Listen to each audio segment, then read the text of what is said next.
Good afternoon. This is Akashwani and I am VC Pramod with the Midday News.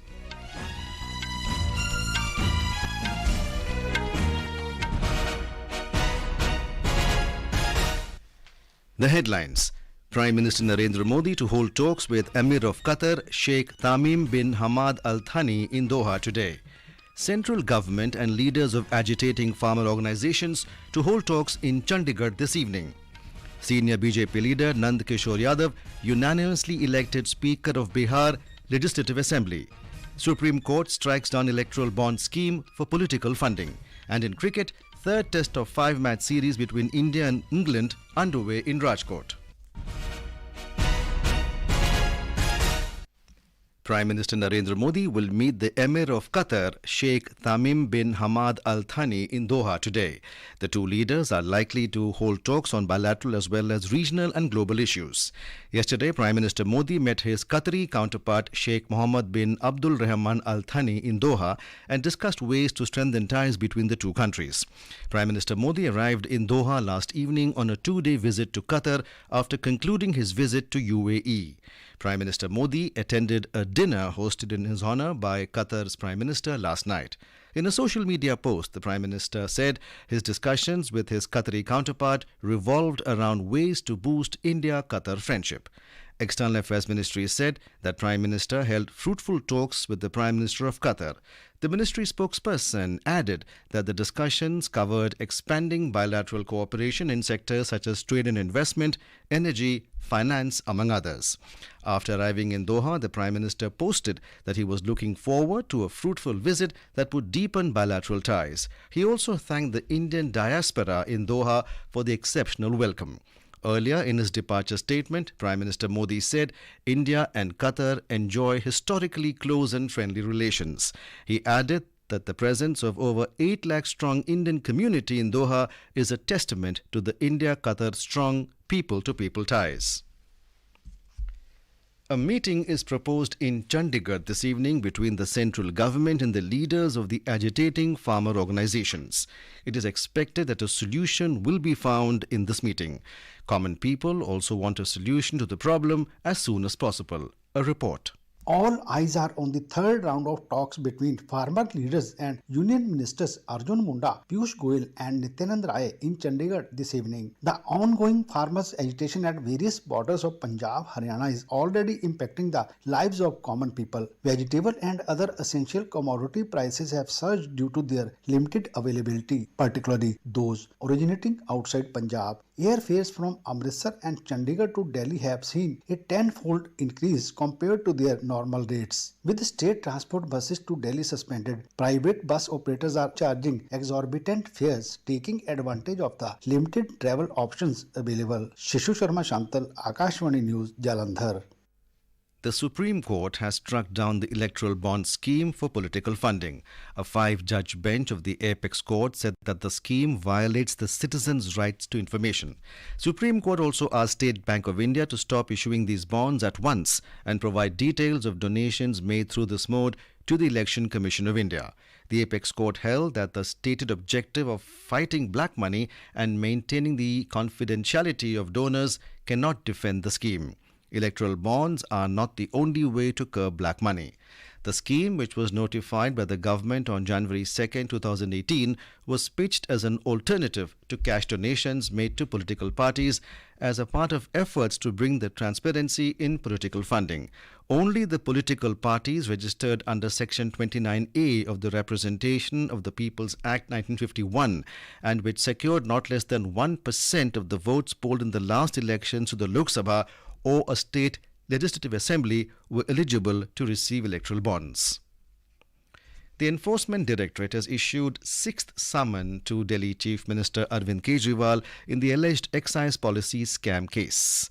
The Central Probe Agency has asked the Delhi Chief Minister to appear before it on the 19th of this month.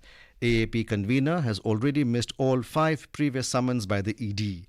Last week, Delhi's Rouse Avenue Court had also summoned Arvind Kejriwal on the 17th of this month after the ED had filed a complaint against the Delhi Chief Minister as he skipped all the summons. Senior BJP leader Nand Kishore Yadav was unanimously elected as Speaker of the Bihar Legislative Assembly today. The process of election was completed in a special meeting of the State Assembly convened today. Leaders of opposition and ruling parties congratulated him after the election.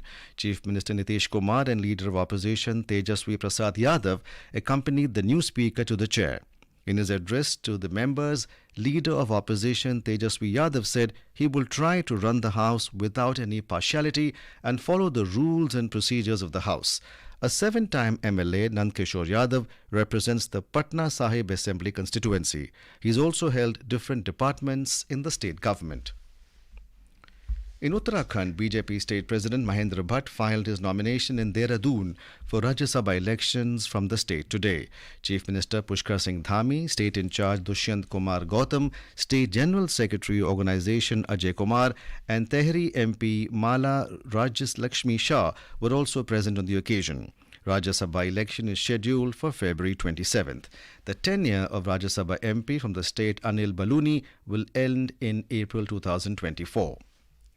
This is Akashwani giving you the news. For quick news updates round the clock, follow us on Twitter at AIR News Alerts.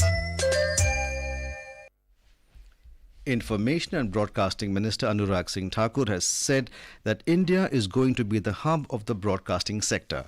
He stressed that broadcasting industry must explore next generation broadcasting by adopting cutting-edge and sustainable technologies.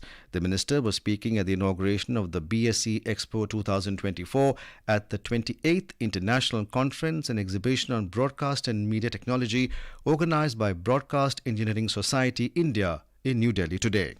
He added that the broadcasting industry must focus on localized content to cater to every strata of the society and enrich the user experience. Speaking on this occasion, he said it is imperative to strengthen the public sector broadcasting that caters to diverse needs of the country. He said Prasar Bharati has played a pivotal role in shaping the narrative of the country. He added DD and Akashvani are playing an instrumental role in informing, educating and entertaining millions of people across the country.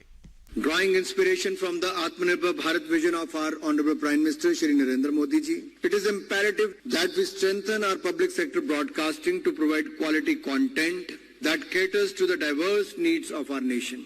Initiatives such as Prasar Bharati's leadership in DTH space to meet the demands of the digital age media, Prasar Bharati and its tireless efforts to adopt the evolving technological landscape have ensured that it remains relevant and impactful in the digital age as well.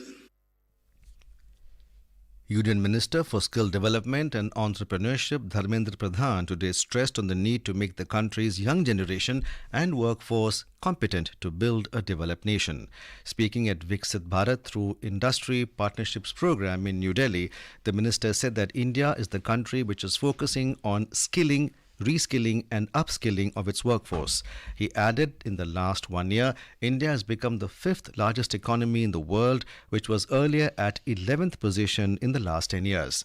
He expressed the hope that in the coming 3 years, India will be in the 3rd largest economy. On the occasion, MOUs were also signed with various industries with an aim to enhance skill development. Member Health of Niti Aayog Dr. V.K. Paul has stressed on the need to destigmatizing mental health issues, saying that it will help a lot in treating the illness. Addressing the National Mental Health Workshop in New Delhi, Dr. Paul said that around 10 to 12% of Indians suffer with some form of mental health issue. Dr. Paul also launched the integration of the Kiran helpline with Telemanas and Central Mental Health Authority manuals. Mental health is a very significant problem. It's a high health priority for the nation, for the government, and there is no health without optimum mental health. It afflicts all ages, from childhood to the elderly.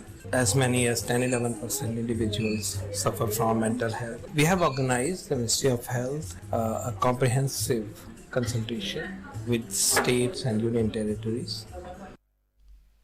Army Chief General Manoj Pandey held discussions with his U.S. counterpart General Randy George and other senior military officials in Washington. In an official post on social media, Indian Army said the discussions were aimed at aspects of bilateral importance and further enhancing mutual commitment towards global peace and security. General Pandey is on a 4-day official visit to the US beginning February 13th. During his visit, General Pandey reviewed the US Army Honor Guard on arrival at Fort Myers. Army Chief also paid his respects by laying a wreath at the tomb of the unknown soldier at the Arlington National Cemetery in a solemn ceremony. General Pandey also visited the Army Geospatial Center at Fort Belvoir and interacted with the Vice President of the National Defense University at Fort McNair. He also visited Indian Embassy in Washington, D.C. and interacted with Charge d'Affaires Sri Priya Ranganathan and discussed significant ongoing and prospective initiatives. In United States, one person was killed and 22 were injured after a barrage of gunshots marred a Super Bowl victory rally just outside the landmark Union Railroad station in Kansas City last night. Police said 3 people have been detained and are under investigation for the incident. The National Football League team said in a statement, all the chief players, coaches and staff who attended the victory rally were accounted for and safe.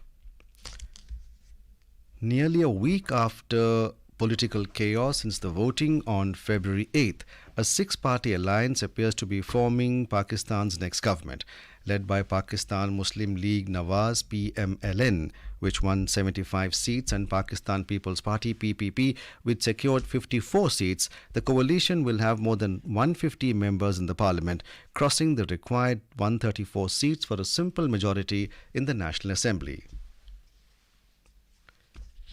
Back home in Rajasthan, lakhs of school students performed Surya Namaskar today together in thousands of government and private schools across the state. On the occasion of Surya Saptami, this program was organized by the Education Department this morning between 10:30 to 11.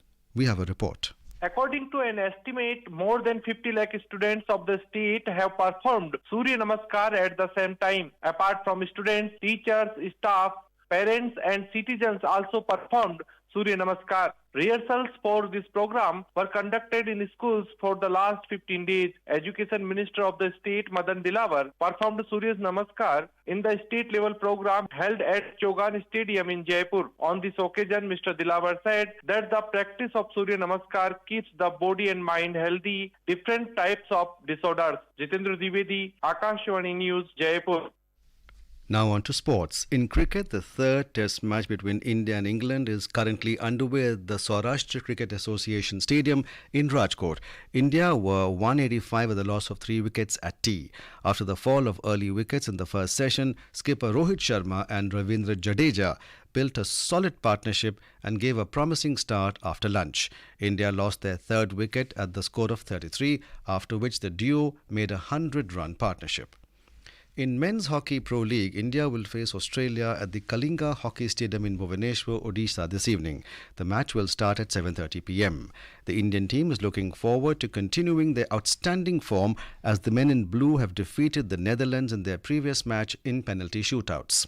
Meanwhile, in Women's Hockey Pro League, India lost against the world number 1 Netherlands by 0-1 at the Birsa Munda International Hockey Stadium in Rourkela yesterday. Felix Albert scored the sole goal of the game to win the encounter for the Netherlands. In their next match, the Indian women's team will face Australia at the same venue on Saturday. In the Badminton Asia Team Championship 2024, Indian men's team will take on China in Selangor, Malaysia today. The match will start at 10:30 a.m. IST. Indian men's team have already booked their spot in the quarterfinals, but today's match against China will decide the winner of Group A. And now, before we end the bulletin, the headlines once again. Prime Minister Narendra Modi holds talks with Emir of Qatar, Sheikh Tamim bin Hamad Al Thani in Doha. Central government and leaders of agitating farmer organizations to hold talks in Chandigarh this evening. Senior BJP leader Nand Kishore Yadav unanimously elected Speaker of Bihar Legislative Assembly. Supreme Court strikes down electoral bond scheme for political funding. And in cricket, third test of the 5-match series between India and England underway in Rajkot. For details of these stories and more, log on to our website www.newsonair.gov.in and News on AIR app. And with that, we end the midday news.